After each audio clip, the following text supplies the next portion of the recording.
এক অদৃশ্য মালিক তাদেরকে নিয়ে যাচ্ছে প্রতিদিন প্রতিনিয়ত। কেউ তো মরতে চায় নাই, কিন্তু কেউ তো থাকতেও পারে না। এজন্য এটাই অনিবার্য বাস্তবতা যে মরতেই হবে,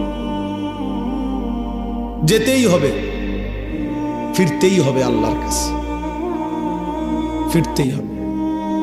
তাহলে কাজেই যেটা চিরন্তন বাস্তবতা, যেটা অনিবার্য সত্য, সেটাকে পাশ কাটানো বুদ্ধিমানের কাজ না।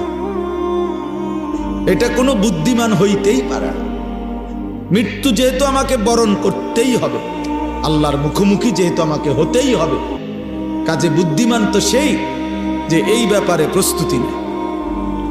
কারণ আমি তো এটা এমন কোনো বেলা আমি নেতা দৈরা এই দল কিংবা ওই দল কিংবা কোনো রকম কোনো ছল ছাতুরি করে যেহেতু আমি